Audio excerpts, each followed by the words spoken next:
Ok, vamos lá ver se eu consigo acabar isto, porque faltam 5 páginas para o livro estar acabado.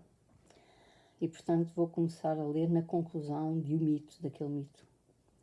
Enfim, aqueles que os juízes consideram ter levado uma vida excepcionalmente santa, esses, emancipando-se destas regiões terrenas e como que libertando-se de uma prisão, ascendem lá ao cima às regiões puras da terra, aí estabelecendo a sua morada. Ainda dentre estes, os que, através da filosofia, chegaram a um estado suficiente de purificação, portanto, purificação do erro e da ignorância, passam a viver para todo sempre livres do corpo, indo habitar moradas ainda mais esplendorosas, que não seria fácil, nem o tempo que nos resta seria suficiente para descrever. Ora, é por estes motivos que acabo de vos expor, símias, que devemos dar tudo por tudo para participar nesta via da virtude e da razão, que é a via da filosofia. É que a recompensa é bela e grande a esperança. Claro que insistir ponto por ponto na veracidade desta narrativa não ficaria bem a uma pessoa de senso.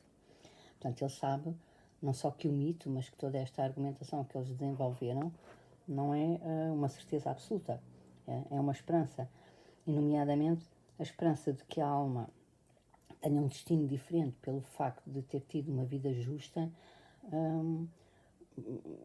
é uma esperança que se fundamenta na ideia de querer recusar que porventura toda a vida seja julgada como uma coisa vã e fútil e inútil e no fim tanto uns como outros tenham exatamente o mesmo destino. Mas sustentar que as coisas se passam mais ou menos desta forma, no que respeita às almas e suas moradas, uma vez que se reconhece que a alma é imortal, eis o que, a meu ver, não só fica bem como vale a pena arriscar. E com efeito o risco é belo, é o risco da imortalidade. Quando assim se crê, convém, pois, que cada um de nós dirija a si mesmos encantamentos destes, ou seja, vá alimentando a crença, e justamente por isso me alonguei tanto nesta minha história. Portanto, alimentar a crença é alimentar a esperança e, portanto, vincular-se na via da filosofia. Estas, pois, as razões por que deve confiar no destino da sua alma todo aquele que durante a vida disse adeus aos prazeres do corpo e aos seus adornos, considerando-os um efeito mais nocivo do que benéfico, se empenhou, pelo contrário, em alcançar os prazeres da sabedoria, em adornar a sua alma, que é a inteligência, não com adornos alheios a ela, que são os vícios, mas com aqueles que lhe são próprios, isto é, a temperança, a justiça, a coragem, a liberdade e a verdade. E nestas condições aguarda a viagem para o Hades e se prepara para empreender quando a sua hora soar.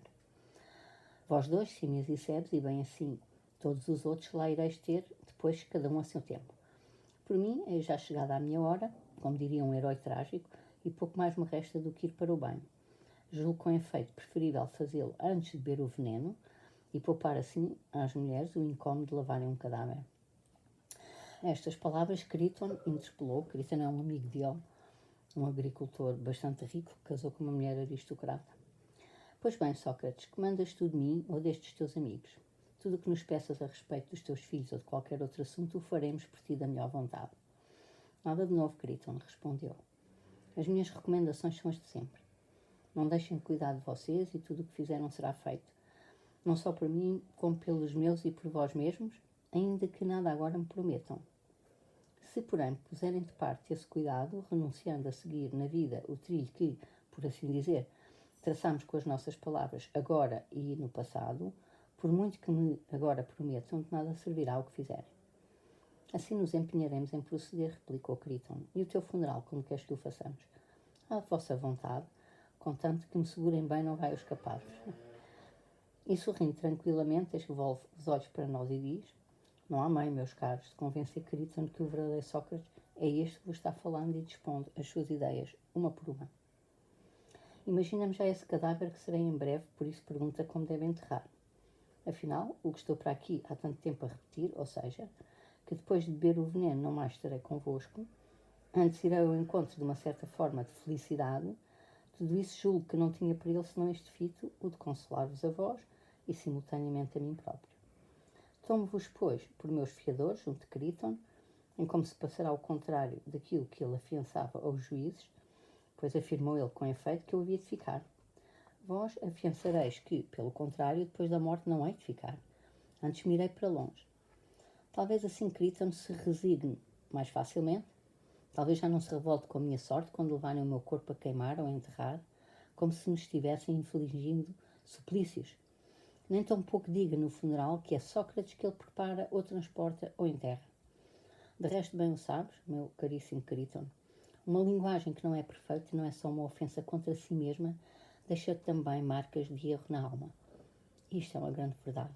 É uma grande verdade. E é assim que a gente vê que até a filosofia da linguagem tem raízes também aqui no Fédon, bem, também tem no Parménides, mas tem aqui raízes.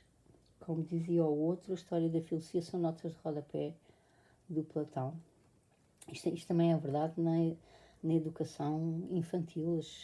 Os miúdos que têm uma má educação básica, com erros de linguagem imperfeita, depois têm um pensamento deficiente e é extremamente difícil arrancar esses erros com os quais vêm na linguagem, que são erros depois que infectam o raciocínio, infectam a comunicação. Ok. Bem, se calhar vou parar aqui e faço outro vídeo para não ficar uma coisa gigantesca.